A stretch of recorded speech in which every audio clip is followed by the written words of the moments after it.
In the headlines, the bilateral relations between Ethiopia and China has flourished beyond commerce, says Ethiopian President Taye Atqassalasse.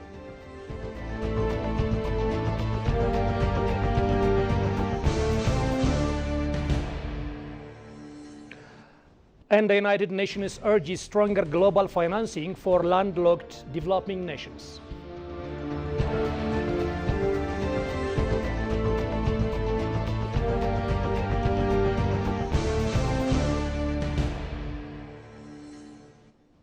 Hello, this is ABC World, the voice of Pan-Africanism. I'm Sentayo Tamarat with the news. Do stay tuned.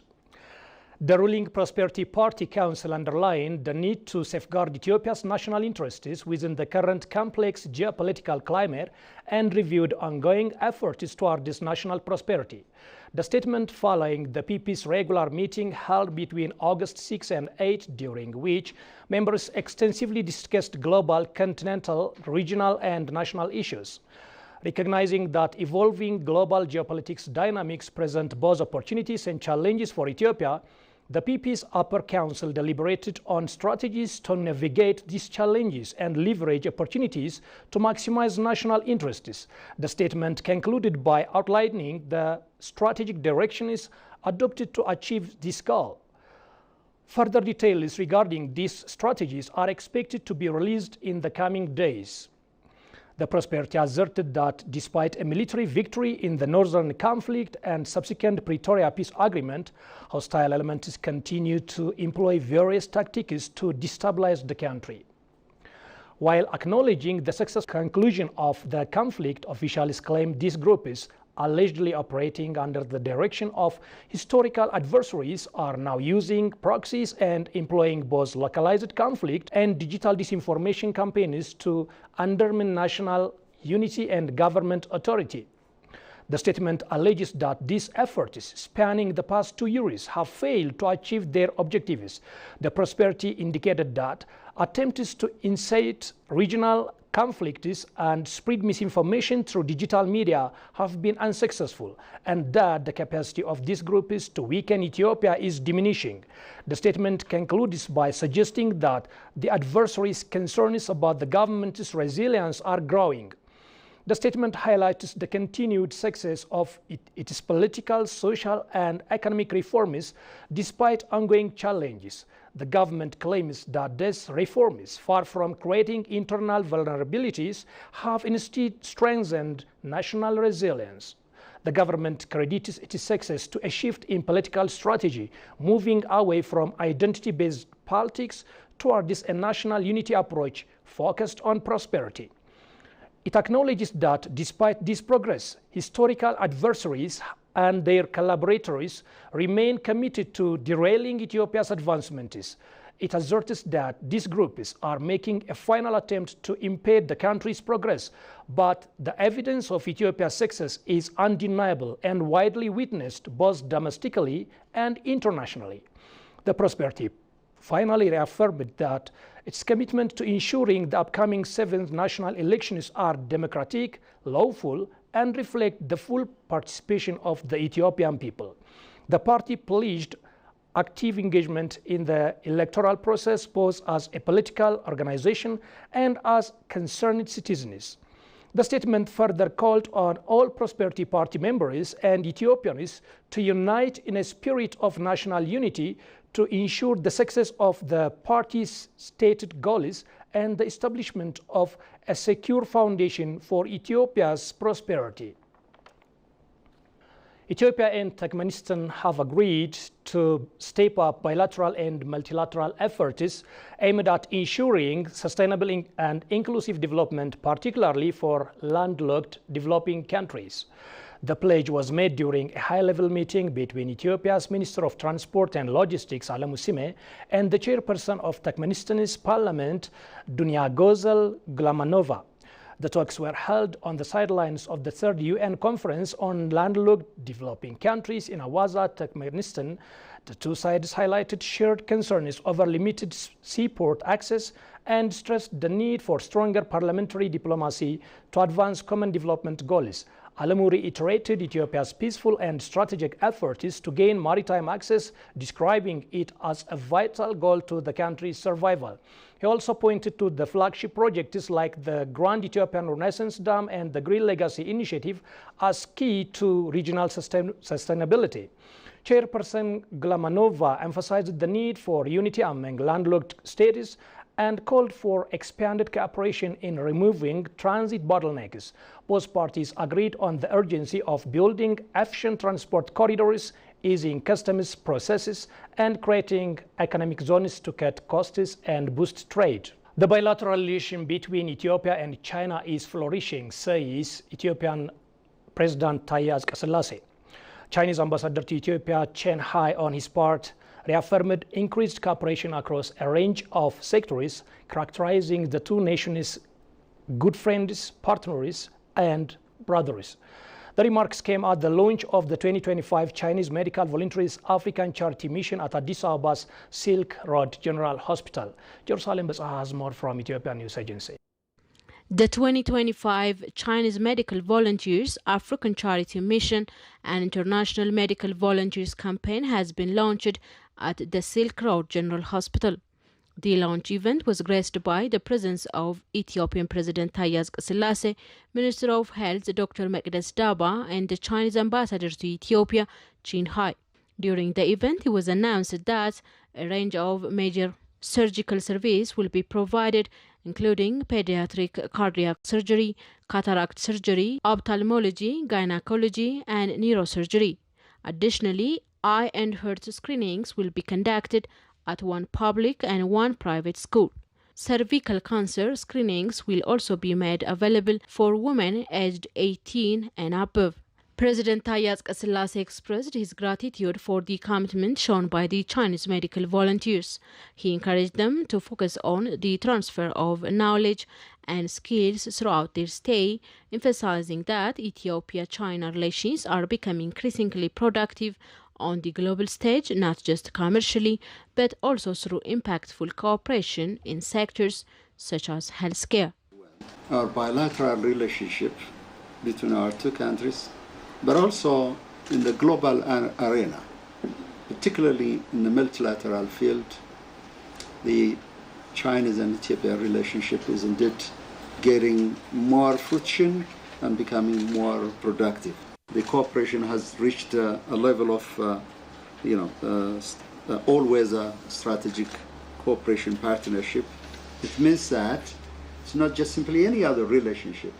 It's a relationship marked not only by trade and business or technology transfer, but also marked with people-to-people relationship, also cultural exchange. So it is indeed a relationship that we very much cherish for the years to come. Minister of Health Dr. Meqdes Daba remarked that the program with the Chinese volunteers doctors reflects a long-standing partnership and shared spirit of progress between the peoples of Ethiopia and China. She emphasized that healthcare knows no borders, adding that the initiative sends a powerful message of solidarity. Last year, through the Summer Health Volunteerism Initiative, we reached more than 4 million people. And our target for this year is not smaller, but it's getting bolder and ambitious. We're aiming to reach into 5 million community that is in need through the summer volunteerism. And with this is both for urban centers, rural centers, communities that are receiving screening in hypertension, diabetes, cancer, tuberculosis, HIV, malnutrition, all the disease spectrums from communicable to non-communicable disease. Thousands were diagnosed through these screening programs and also referred to continue their care. We also collected over 66,000 units of blood just last year through the summer volunteerism program, far exceeding our target because our target initially was 40,000. We reached 66,000 units of blood. Chinese Ambassador to Ethiopia Chen Hai highlighted that the program represents more than just a medical service. He noted that it brings tangible health benefits and will inject new momentum into the ongoing medical cooperation between China and Ethiopia. China and Africa are good friends, partners, and brothers through thick and thin. In recent years, China-African Health Cooperation has continued to deepen and become an important part of China-Africa community with a shared future. The China-Ethiopia all-weather strategic partnership has entered a new era. Our two-sides health cooperation continues to expand, yielding fruitful results. China and Ethiopia established formal diplomatic relations in 1970 with the opening of embassies in Beijing and Addis Ababa. The global leaders who gathered in Turkmenistan for the third UN conference on landlocked developing countries call for stronger international support to overcome development challenges. The conference highlighted urgent issues such as limited market access, weak regional integration, and environmental threats, emphasizing the need for inclusive partnerships to promote sustainable growth. Shagai Maro has the details. The third United Nations Conference on Landlocked Developing Countries is held in Turkmenistan, aiming to promote global partnerships to accelerate inclusive and sustainable development in 32 landlocked developing countries worldwide. A final round-table discussion on provision and mobilization of resources and strengthen global partnerships for sustainable development in landlocked developing countries was held, bringing together global heads of state and government, ministers, relevant entities of the UN system, among others. At the event, Deputy Foreign Minister of Portugal, Ana Essa Javier, underscored the critical role of finance. She stated that landlocked developing countries lack adequate finance deepened by climate shocks and external debt pressure. The Deputy Foreign Minister called for more inclusive and responsive financing system and expressed her country's commitment for their treatment to bring sustainable development. The Sevilla FFT4 conference and the Avasa program of action offer a path forward. A more inclusive, responsive, and diversified financing system is needed. A system that ensures more and better resources, tailored to the needs of countries in special situations and, in this case, LLDCs. Debt instruments must evolve. Portugal supports tools that link debt treatment with climate and development goals, such as debt swaps.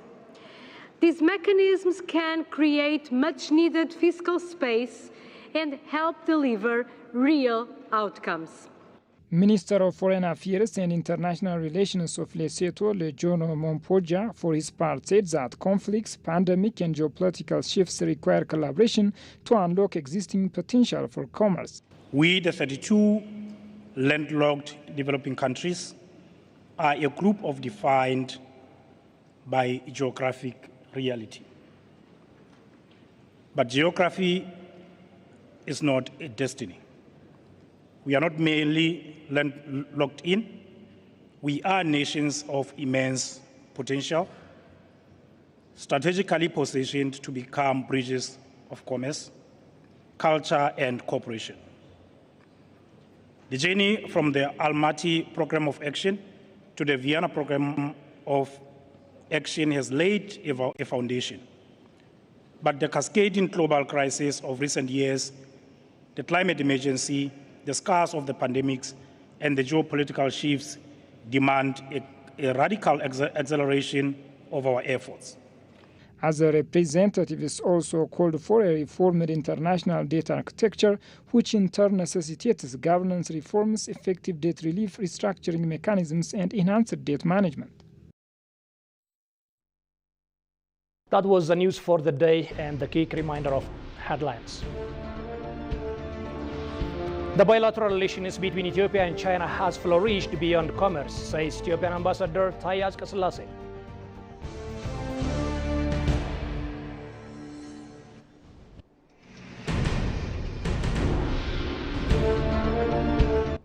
And the United Nations urges stronger global financing for landlocked developing nations. Thank you so much again for watching ABC World. See you.